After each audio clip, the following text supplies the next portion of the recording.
여러분 반갑습니다. 제가 여기서 이렇게 딱 서 있으면 이상하네.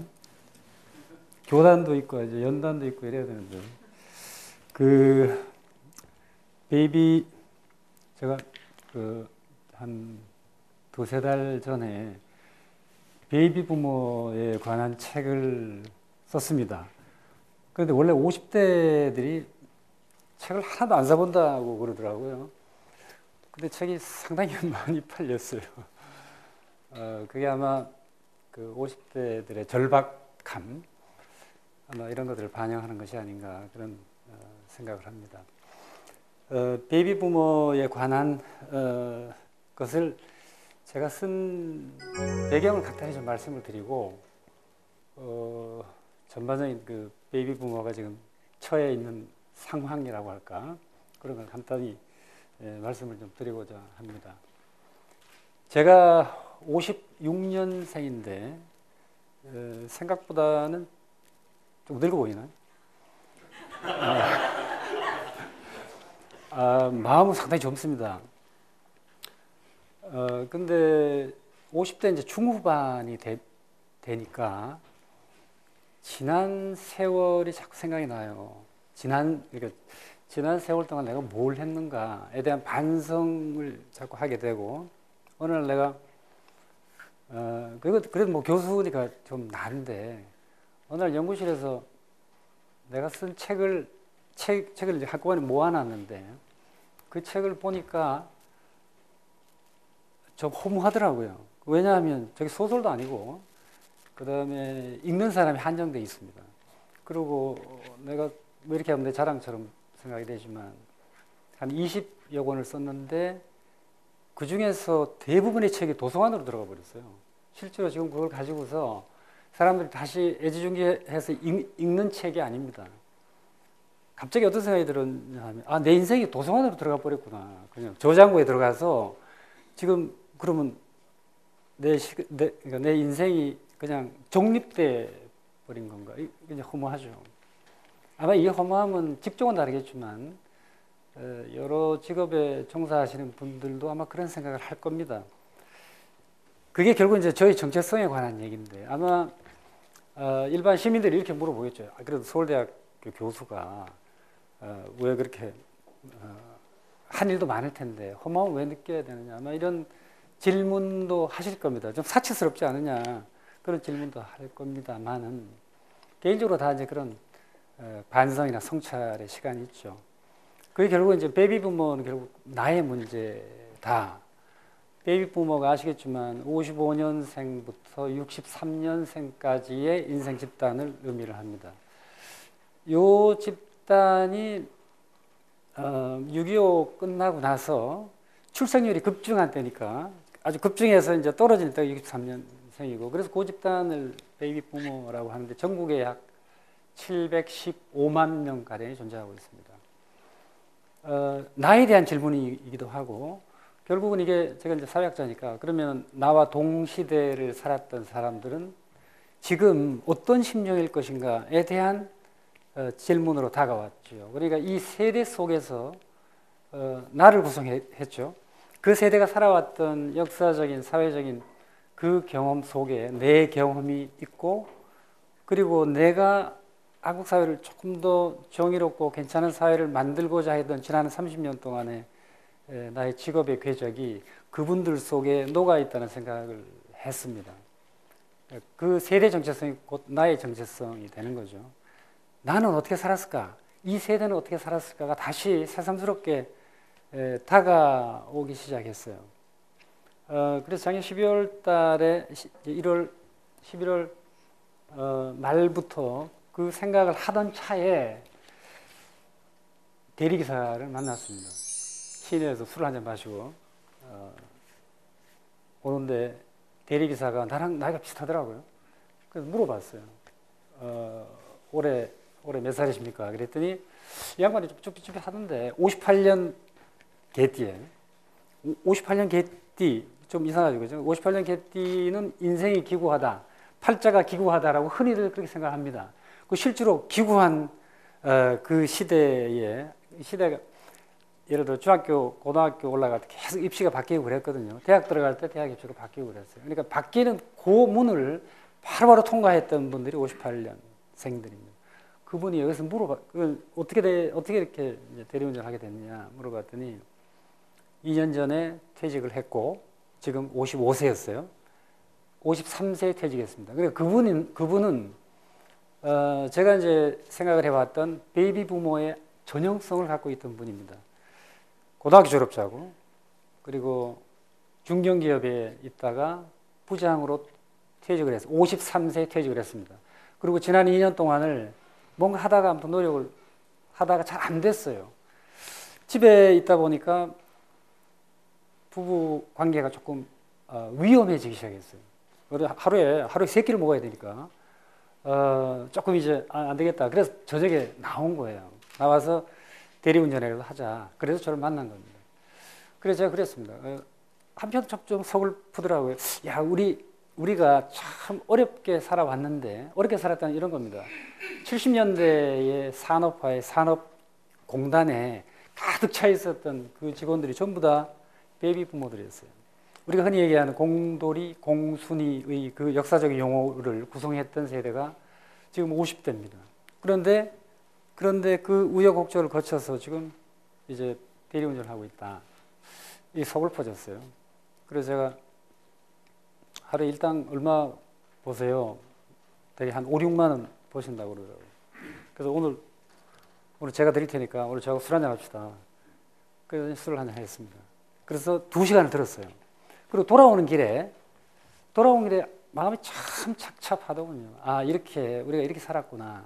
그런데 지금 이 50대가, 그분 55세가 지금 의지할 수 있는 것은 밤에 대리운전해서 뛰는 그 소득으로 61세까지 버텨야 돼요. 그걸 우리가 소득 크레바스라고 하는데 무소득의 절벽을 건너가고 있는 중입니다. 그런데 그분한테는 부모 복양의 짐과 그 다음에 애들이 둘이 있었어요. 하나는 결혼 연령에 당도하고 있는 큰 딸이 있고 아직 대학을 다니는 작은 아들이 있습니다. 한국 사회의 상황이 이렇습니다. 사실은 제가 전형이라고 말씀을 드렸는데 물론 715만 명 가운데 약 한 150만 명은 괜찮습니다.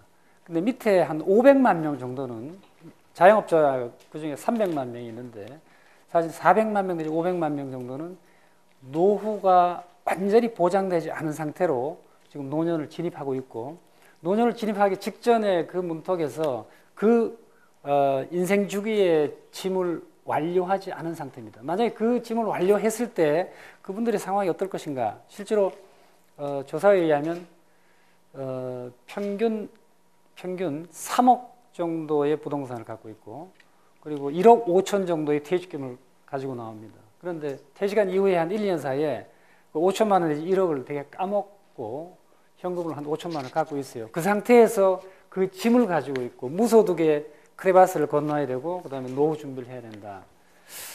심각하죠. 그러면 정부에서 국가에서 그럼 이분들한테 뭘 해줄 수 있을까를 제가 조사해 보니까 실제로 어떤 세대, 우리가 청년 세대라고 하면 청년 세대라고 또는 지금 이제 고령 세대에 대해서는 이런저런 기초 노령연금이라든가 얘기되고 있잖아요. 근데 50대 한국 사회의 그 중추를 담당하고 있는 50대에게는 사실은 정부에서 제공해주는 바가 지극히 드뭅니다.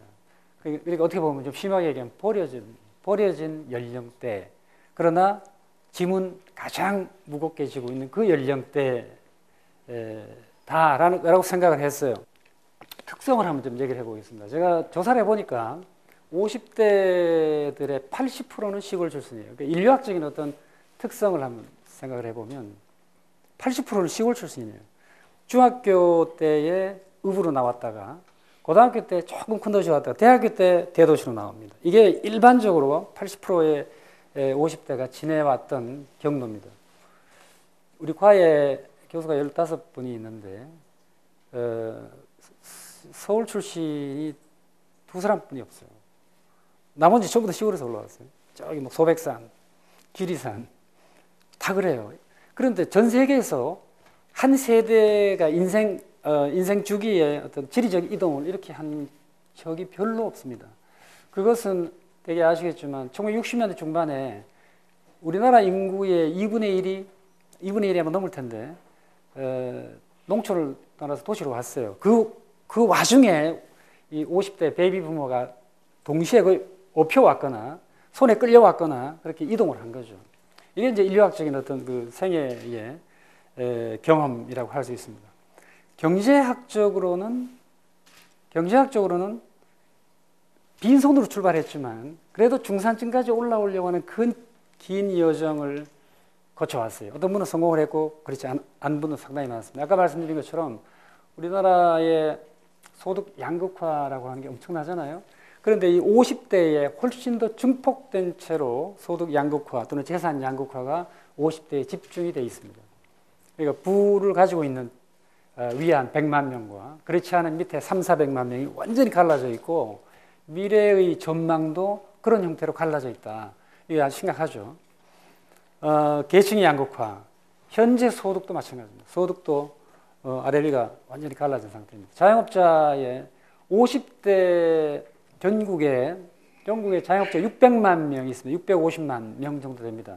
가족 종사자까지 합치면 약 한 900만 명가량 되는데 50대가 그중에 300만 명을 차지하고 있어요.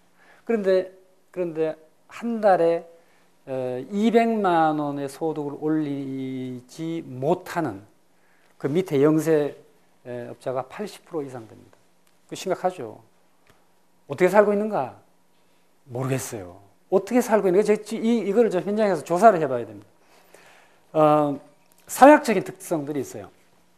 이분들이 이렇게 살고 아무튼 한국 사회의 모순이 집중되어 있긴 하지만 사회학적으로는 내면 가치관을 근면자조자립으로 삽니다. 근면자조자립. 이건 제가 초등학교 때부터 들어왔던 그 얘기들이에요. 담임선생님도 그렇게 얘기했고 교장도 그렇게 얘기합니다. 훈화 때 근면자조자립. 그래서 게으르다거나 아니면은 노는 사람들, 게으르거나 노는 사람은 세상에 필요 없는 사람이다라고 하는 그 교훈을 받고 자랐어요. 그래서 놀 줄을 모릅니다. 놀면 나 지금 잘못하고 있거나 세상에 대해서 뭔가 죄를 짓고 있거나라고 생각을 했기 때문에 노는 방법을 전혀 모릅니다. 할 수 있는 건 유일하게 산에 가는 거죠. 산에 지금 많잖아요. 그 산에 다행히 우리나라 산이 많아서 다행인데 하긴 서울 시내에 나가도 50대 중후반의 분들이 갈 만한 데 별로 없어요. 그러니까 놀지도 못했죠. 노는 문화도 모르고 일을 해야 된다는 그 죄책감을 가지고 아마 산에 갈 겁니다. 이게 버릴 수 없는 가치관이라고 생각이 돼요. 증산 수출 건설. 요즘 제가 텔레비에 이런 얘기하면 아빠 그거 무슨 말이야 이렇게 얘기를 하는데 우리는 뭐 자다가도 증산 수출 건설이 잠꼬대 형태로 나오거든요. 산업화에 몸을 바쳐라. 그래서 실제로 산업화에 몸을 바쳤어요. 제가 70년대 중후반에 사회과 학생으로 산업공단에 그 조사를 많이 갔어요. 현장 조사를 많이 갔는데 지금도 눈에 선합니다. 저하고 같은 또래의 청년들이 공단이 막 가득 차 있어요. 마산 수출 자유지역에는 20세, 25세쯤 되는 젊은 여성들이 2만 5천 명, 3만 명 한꺼번에 물밀듯이 들어가는 모습을 제가 여러 번 봤습니다. 장관이죠. 제가 장관이라고 하면 좀 어폐가 있습니다만 정말 어떻게 보면 아주 그냥 의욕에 찬 그런 행렬이기도 하고 달리 보면 슬픈 광경이기도 해요. 10년 후에 제가 1989년에 다시 가봤는데 이미 그 2만 명, 3만 명의 젊은 처자들이 어디론가 가버렸어요. 왜냐하면 마산 수출 자유지역을 문을 닫았거든요. 어디로 갔을까? 국가가 이들이 어디로 이 일을 찾아서 갈 때 그 뒤를 봐줬을까? 그때는 국가가 아직도 거기까지 손에 못 미치니까 다 내버려뒀을 거예요. 천지사바로 다 흩어졌죠. 이게 이른바 베이비 부모 그리고 그 다음 세대까지 이어지는 산업화의 경험이기도 하고 산업화에 청춘을 바친 그 심정을 아직도 갖고 살 겁니다. 50대 후반 중후반에 있는 분 중에 공순이었던 분이 아마 수백만 명일 거예요. 이분들이 그럼 젊은 시절 어떻게 기억할 것인가? 지금 아마 조그만 아파트에 살고 계실 텐데 나의 젊은 시절을 생각하면 공장에 바친 몸이잖아요. 그죠? 공장에 바친 젊음이죠. 이 젊음의 의미가 뭘까? 그 의미를 모른 채로 50대 말을 경과하고 있습니다. 그리고 지금 현실이 그렇게 녹록하지 않으니까 자기 자신에 대한 슬픔이 많아요. 저는 사회학적으로 이런 생각을 했습니다. 물론 나의 정체성도 아까 잘 모른다 회의가 왔다. 아마 베이비 부모의 마음속에 그들의 인생 경로나 경험을 무엇이라고 할 것인가에 대한 개념이 없을 거예요. 틀림없이 꽃은 피웠어요. 마음속에 틀림없이 꽃을 피웠어요. 젊음의 꽃을 피웠는데 그 꽃의 이름을 뭐라고 할 것인가를 아마 헷갈리고 있을 거다. 저는 그 꽃에 이름을 붙여주고 싶었다. 그래야 그분들이 내가 이랬구나. 이렇게 역사적으로 사회적으로 무엇인가 이름을 남겼구나. 그 이름 모를 꽃이라도 피웠구나. 그래야 앞으로 노년을 자존심을 가지고 자긍심을 가지고 살 거 아니에요. 그런데 산에 가시는 분들이 내가 그동안 뭐 했을까? 내가 사회에 무슨 족적을 남겼을까? 나는 무슨 꽃을 피웠을까? 이거를 사회에서 알아주지 않으면 서글프죠. 자기 존재가 없어져 버린 거 아니겠어요? 이런 아무튼 그 내면 의식을 또는 가치관을 갖고 있습니다. 아까 말씀드린 것처럼 가족학적으로는 짐이 양손에 다 있어요. 한쪽에 부모가 있고 한쪽에 자식들이 있습니다. 이상하게도 베이비 부모의 습성이 나는 빈손으로 결혼 생활을 시작했고 지금까지 뭔가 해왔지만 내가 일군 거는 전부 다 자식 세대를 다 준다. 이런 생각으로 가득 차 있어요. 그래서 쓸데없이 이게 쓸데없는지 모르겠습니다만 기러기 아빠라고 하는 세계에서 유례없는 이런 현상을 만들어냈거든요. 베이비 부모의 학력이 대학 졸업자가 대학 진학자가 25%입니다. 평균. 55년부터 63년까지 평균에서 25% 정도의 대학 진학률을 갖고 있는데 그럼 75%가 고등학교, 중학교 출신이라는 거 아니겠어요? 그러니까 살아오면서 내가 학력에 대한 한을 내가 자식들 세대에 푼다라고 하는 엄청난 갈망을 갖고 있었다. 그래서 모든 걸 다 투자해서 거기다가 아마 과거에 베이비 부모의 부모들이 소를 팔고 땅을 파는 것보다 훨씬 더 자기의 모든 소득을 투자해서 학력 경쟁에 들어섰던 거죠. 그게 어떻게 보면 지금 와서 돌이켜보면 이게 과연 잘한 것인가? 영어로 표현하면 Over-educated Koreans를 만들어냈어요. 전 세계에서 가장 대학 진학률이 높은 83%, 84%의 그야말로 이해할 수 없는 정도의 높은 대학 진학률을 만들어냈고 자녀들을 학력 경쟁 안으로 몰아냈고 그리고 스스로는 그 짐을 다 짊어졌습니다. 결혼할 때까지도 그러고 나서 결혼할 때까지도 집을 다 잘라서 자식들한테 다 주고 나는 가겠다. 빈손으로 가겠다. 앞으로 어떻게 사실래요? 내가 원래 그렇게 출발했기 때문에 나 살 수 있어라고 하는 굉장히 막연한 그런 생각을 갖고 있어요. 나 자조자립 이데올로기 있잖아요. 이념이 있잖아요. 그러니까 나는 빈손으로 살 수 있다라고 하는 굉장히 막연한 생각을 하고 있는데 아마 제가 보기엔 20, 30%는 노년기에 20, 30%는 빈곤의 문으로 빠져들어갈 가능성이 대단히 많습니다. 제가 연구팀을 꾸려서 한 10여 명을 만나봤어요. 10사람을 이제 대개 그 베이비 부모 10분을 만나보니까 그런 얘기들을 하고 있었습니다. 그리고 나는 지금 무엇인가에 대한 회의를 하고 있어요. 왜냐하면 다른 사람에게 다 부모에게 드리고 자식들에게 준 인생이다. 자기 모든 시간을, 젊음의 모든 시간을 산업화에 바친 그런 세대, 그런 경험이다. 나는 어디 있는가? 나에 대한 정체성을 찾아본 경험이 별로 없습니다. 50대가 퇴직하고 나서 집에 돌아오면서 나 앞으로 어떻게 살아야 될 것인가? 나는 누구일까?에 대한 그 정체성에 관한 질문을 하지만 답이 별로 없어요. 이게 지금 50대의 아마 내면 풍정이라고 할 수가 있습니다. 그분들이 제가 10번 만나봤는데 그분들이 공통적으로 하는 말이 있어요. 10년만 더 버티자 이런 얘기예요. 10년만 더 버티자. 왜? 10년만 더 버티면 모든 업무는 끝난다. 그러고 나서 나는 가벼워진다. 사회학자는 제가 말이죠.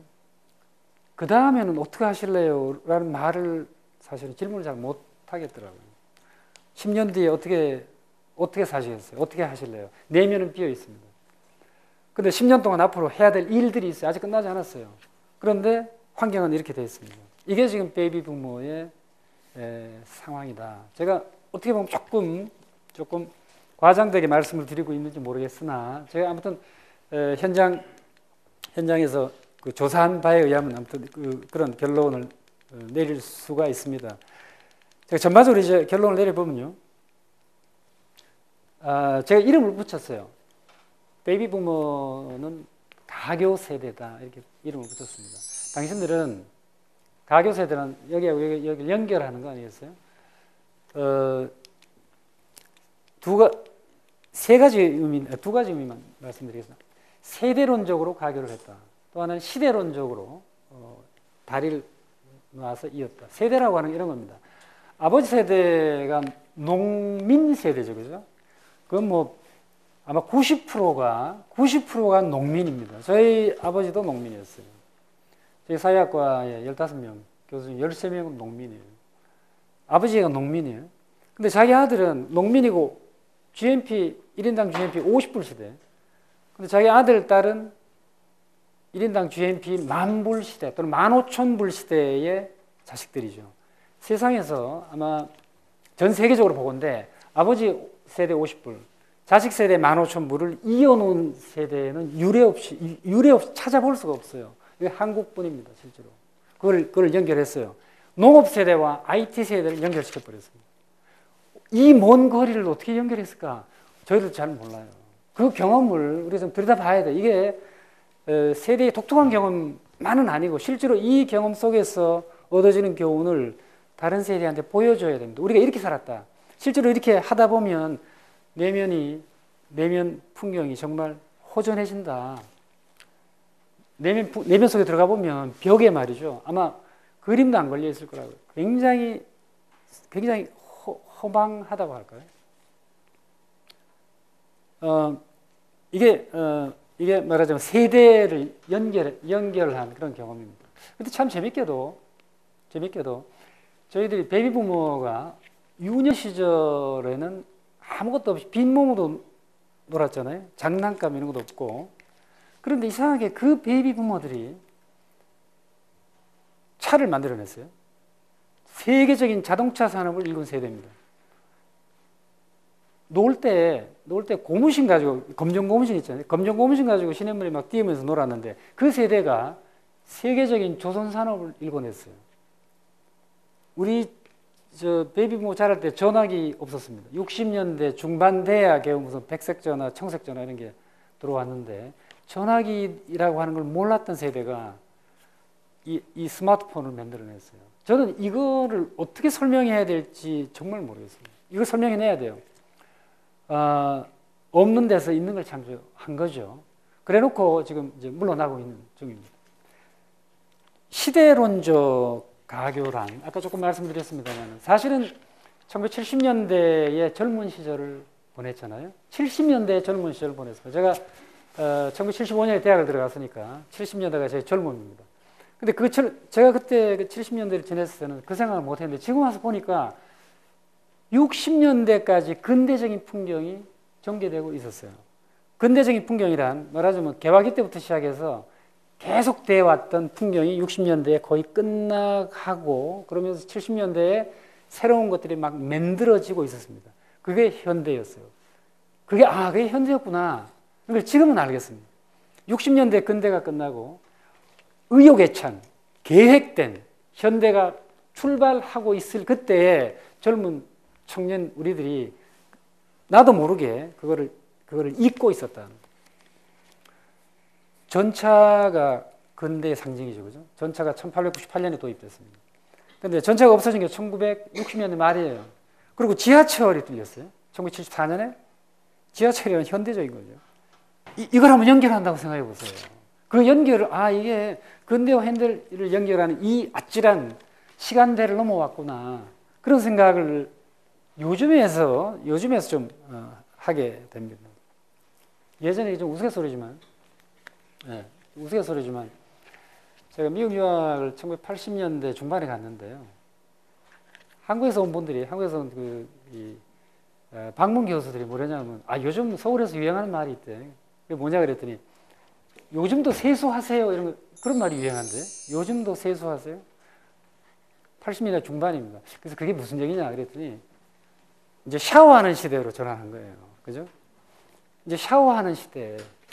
아파트에 다 들어갔으니까 샤워하는 시대로 전환했다. 매일 샤워한다는 생각을 전혀 못했잖아요. 아침에 그냥 좀 세수돼야 되죠. 세수. 근대적인 풍경이죠. 근대로부터 샤워하는 시대로 전환했어요. 이게 생활에 비오나 그거 뭐 별거 아니지 않습니까? 정말 별겁니다. 생활 조건들이 다 달라지고 있었는데 그 시대를 젊음으로 이제 연결시켜 온 거죠. 그래서 제가 사이먼 앤 가펑클 노래인데 이게 70년대 제가 대학 다닐 때 유행했던 노래예요. 괜히 모르고 막 흥얼흥얼 하면서 다녔는데 지금 생각해 보니까 저게 베이비 부머의 주제가구나 그런 생각이 들어요. 브릿지 오브 트러블 워터. 이 험한 세상의 다리가 돼요. 이게 베이비 부머의 주제가입니다. 이 험한 세상의 다리가 돼요. 당신은 다리가 됐다. 이 가교 세대의 얘기죠. 그래서 부드럽게 한국 사회가 전환하는데 몸을 누여서 그렇게 했어요. 그런데 자아는 없어요. 자아는 비어 있어요. 많은 사람이 그렇습니다. 재산 경쟁에 뛰어들고 패밀리 중에 가족 중심주의로 치달았기 때문에 공공자산을 어떻게 쌓을 것인가에 대해서 사실은 생각이 부족했습니다. 그래서 지금 대가를 치르고 있어요. 공공자산을 조금씩 쌓아왔으면 당신들 50대를 위해서 이제 그동안 쌓아놓은 것을 이제 돌려드립니다. 뭔가의 분배 혜택이 있었을 텐데 지금 아무것도 없어요. 그러니까 자업자득이라고 할까 그렇게 된 거죠. 이게 뭉뚱그려서 말씀드리면 베이비 부머가 처한 상황이고 세대 감정이고 그렇습니다. 마무리를 하자면 제가 사실은 앞으로 어떻게 할 것인가 이런 문제인데 제가 경제적으로 소득을 얼마큼 올리느냐 어떻게 하느냐 이런 문제 굉장히 복잡합니다만 딱 두 가지만 말씀드리겠습니다. 심리적 정서적으로 가족으로부터 독립해야 된다. 이게 참 어려운 얘기죠. 가족으로부터 독립해야 됩니다. 이제 가족은 말이죠. 이제 각자 독립해서 떠날 준비를 하거나 이미 떠났거나 그래요. 집에 와보면 이미 예전 집이 아니에요. 자기 정서를 돌봐주던 그런 집이 아닙니다. 이제 정신 부쩍 차리고 나 이제 독립해야 된다. 이런 생각을 해야 되고 그 과정에서 굉장히 많은 고통이 따를 겁니다. 그 중에서 독립 중에서 제일 제가 권하고 싶은 거는 밥을 할 줄 알아야 돼요. 요리를 할 줄 알아야 돼요. 여자나 남자나 다 마찬가지 요리를 할 줄 알아야 돼요. 그렇지 않으면 자꾸 말이죠. 옆 사람한테 처한테 의존하게 되죠. 그러니까 눈치 보이게 되고 독립해야 돼요.